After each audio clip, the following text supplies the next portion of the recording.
What's up, everyone, and welcome to Pigskin Pointers, the podcast that takes you from Fantasy Zero to Fantasy Hero. Hoo-yah! My name is Franklin, but you can call me Frank the Tank because I just steamroll right through my opponents. Say what? Through week 4 in my fantasy leagues, I am 4-0, 2-0, 3-1, 3-1, 3-1, and 3-1. Woohoo! So I'm really excited to see how week 5 turns out, and I'm really excited to help you guys out as well. Now, before we get into the top 20 running backs, I have 2 sleepers I need to tell you about, who you have to pick up in your league if he's available. Like, seriously. First up, Ronnie Hilman.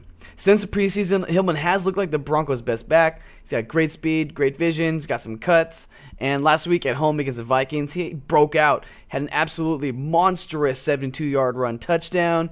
After the game, head coach Gary Kubiac called Hilman the Broncos' offensive player of the game. He said he had a hot hand, implying that he's going to get a lot more carries. Think about it. If he eventually takes over C.J. Anderson's job, you're looking at an RB1 pickup. Get him if he's available. And your second sleeper is going to be Duke Johnson, running back for Cleveland Browns. Last week at San Diego, sure, the Browns lost 30-27, but Johnson had a very impressive performance. He rushed 8 times for 31 yards, and he caught 9 out of 10 targets for 85 yards and a touchdown. Isaiah Crowell is definitely being challenged for the role. I think Duke Johnson is going to continue to get more and more touches. So Crowell, if you have Crowell, you definitely want to get Duke Johnson in your lineup. If Duke Johnson's available, definitely add him because he may have some RB2 value coming up. Every week, here at Pigskin Pointers, we're here to give you the quality information to help you win your championships. I'm going to ask you a favor which will help us. Go ahead and pause the video so you can click the like button down below and subscribe to our channel. If we can get 50 likes on this video and 20 more subscribers, we will be just thrilled. Seriously, pause the video and subscribe. Alright, so your number 1 running back of week 5 is Le'Veon Bell of the Pittsburgh Steelers. They're going up against the San Diego Chargers, who are just god-awful this year at run defense. They're giving up the second most fantasy points to running backs. Adrian Peterson, week 3, ripped them apart for 25 points. Even rookie running back Ameer Abdullah of the Lions was able to score 15 points week 1. Bell's averaging 20 points a game, so I expect him to score anywhere between 20 to 25 points, even with Big Ben sitting out. At the number 2 spot, we do have Jamaal Charles of the Kansas City Chiefs going up against the Chicago Bears. Although the Bears have been decent against the run, not too good, not too bad, kind of middle of the road, Charles is going to have a very favorable matchup at home. He's been averaging about 18 points a game, arguably the most consistent scoring running back through week 4. Kansas City is actually 1-3 this year, so I think they're going to feed the ball to Charles. He's about to go nuts with all kinds of catches and carries on October 11th. If you're a Charles owner, you can expect him to put up about 18 to 24 points. And locked in as the number 3 back is Eddie Lacy. Last week against the 49ers, he had 18 carries for 90 yards, adding 1 catch for 3 yards. The Niners really just didn't leave Lacy much running room. In fact, this whole season, Lacy has not been very impressive. He's been averaging only about 9 points a game, disappointing owners like myself. But next week, I expect him to bounce back. He is playing at home against the Rams. The Rams are getting up to 7th most fantasy points to running backs. And this Green Bay offense is looking great, so I think Lacy is going to have a good game. All right, the number 4 spot, we do have my new favorite running back, which is Matt Forte of the Bears. Now, I say he's my new favorite running back because I had Travis Kelce in one of my dynasty leagues, but I needed a solid running back, and I didn't have any keepers that were viable. So a lot of people were very bullish on Kelce. A lot of people were very down on Forte. He's with the struggling Bears offense, and he's getting older, but I saw that he's a consistent, solid player. I needed a good, solid running back, so I made that trade, and I think it might work out. We'll just have to see. If you were able to grab him in the second round, that's great because it looks like he's going to be putting up some RB1 numbers this season. He is averaging over 24 touches a game, and the Chiefs are allowing over 31 points a game, so I think Forte is going to have a solid week 5. All right, Pigskin Pointers, week 5, running back number 5 is Justin Forsett. And I know some of you might be thinking, what the hell? And I get it. The Ravens went 0-3. Justin Forsett wasn't showing anything. It's pretty dismal performance all around. But what happened week 4 at Pittsburgh on the road? The Ravens force-fed Forsett the ball 27 times, and he rushed for 150 yards. Not bad at all. I think Forsett's going to be even hungrier, have even greater appetite week 5 at home against the Browns because they have a terrible run defense. It's embarrassing. They're getting up the 4th most points to running back, so I think Forsett is going to do just fine.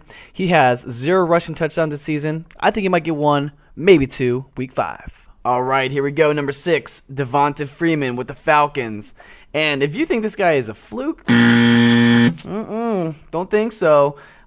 Week 3 at Dallas, 37 points, 141 rushing yards, 3 touchdowns. Next week at home against Houston, 34 points, 3 rushing touchdowns. I mean, this guy is absolutely a monster, and that is huge for owners who are very concerned about consistency. This guy is consistent. This guy is putting up good numbers. I'm looking forward to seeing a lot more Devonta Freeman this year, especially because I have him in 2 leagues. And on to number 8. Oh, yes, number 8.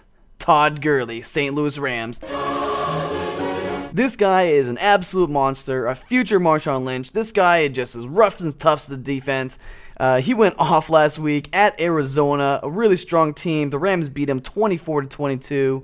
Todd Gurley carried the ball 19 times, had 146 rushing yards, added 2 receptions in the air for 15 yards. I mean, this guy is an absolute beast. You're going to see Todd Gurley as the feature back in this Rams offense. He's going to be RB2 for now. Week 5, he's going to head over to Green Bay. They've been pretty decent at stopping the run. I mean, he'll have a decent game. You know, the Rams go on bye week 6.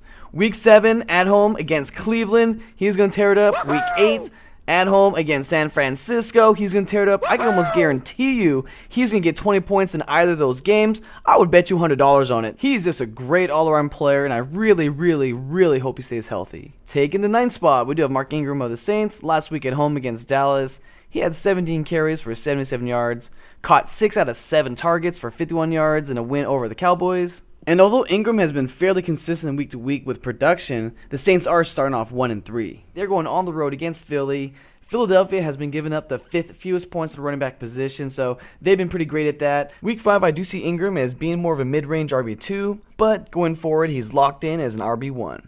All right, at the number 9 spot, we do have Dion Lewis of the New England Patriots, and I really like this guy. He's averaging about 14 points a game. The Patriots are 3-0, just coming off a bye week. The Patriots are going to be on the road week 5 at Dallas, but Dallas is giving up the 3rd most fantasy points to the running back position, so I think Dion Lewis is going to have a solid game. Look for him to get a lot of touches. He's going to catch them in the air. I expect him to get at least 1 touchdown. All right, and on to the number 10 spot is Joseph Randle, speaking about the Cowboys.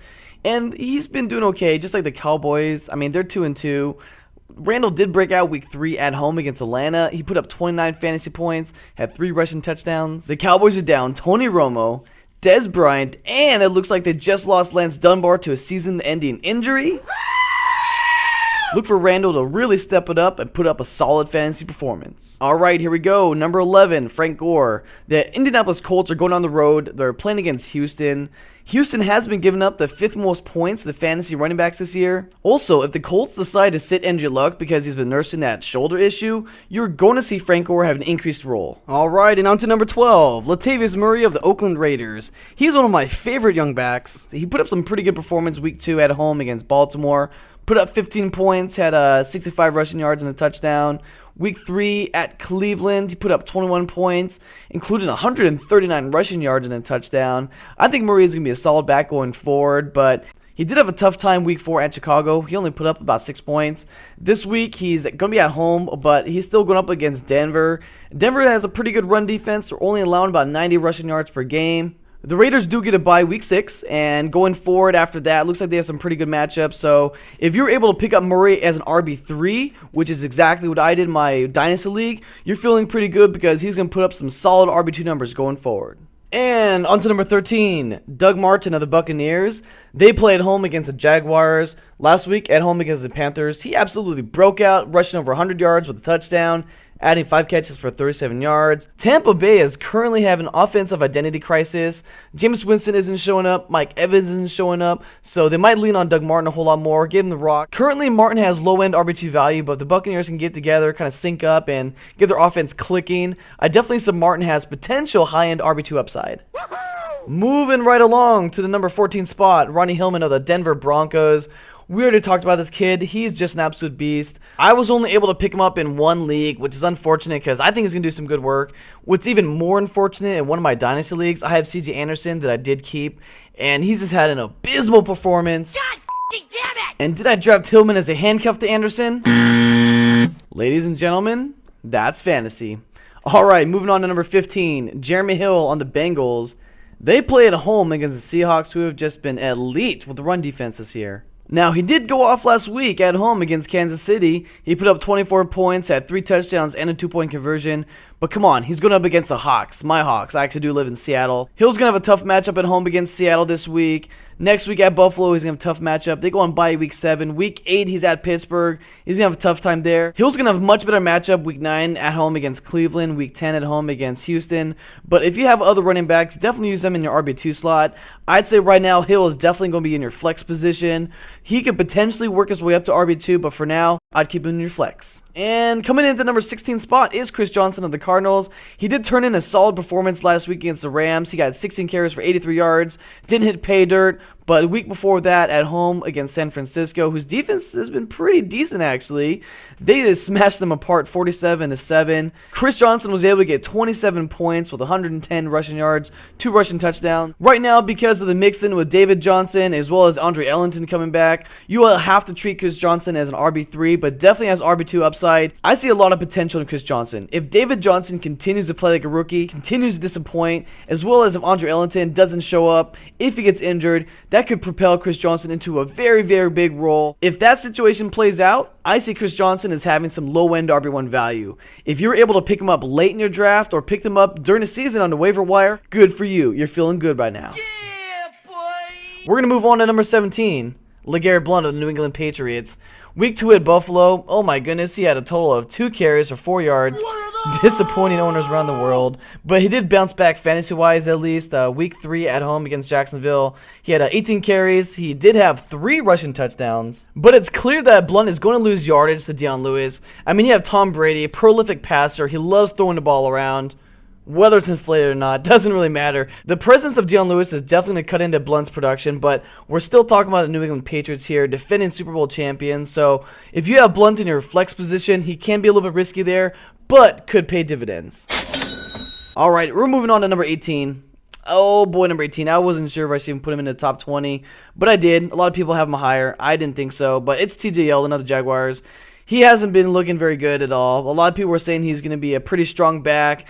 You know, he is in a struggling Jaguars offense, but he hasn't really done much this season. Yeah, last week at Indiana, he had 105 yards, but 0 touchdowns. And next week, he is playing at Tampa Bay. Tampa Bay is giving up the 9th most fantasy points to running backs.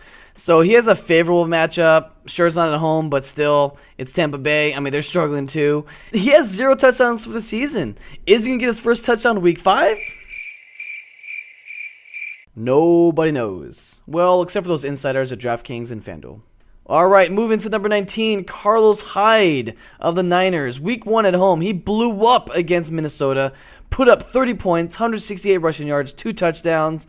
But ever since then, the Niners have been losing. They lost at Pittsburgh, they lost at Arizona, and they lost at home against Green Bay. Week 5, they go to New York. Although the Giants haven't been bad to run, they haven't been impressive, I think Carlos Hyde's going to definitely bounce back. I mean, he had 13 carries week 2, 15 carries week 3, 8 carries week 4. But look what happened week 1, 26 carries. The Niners are struggling a little bit with their offensive identity, so I think the Niners are going to force feed Hyde the rock. They're going to give him at least 20 carries. I say he's going to go for at least 100 yards, find pay dirt once.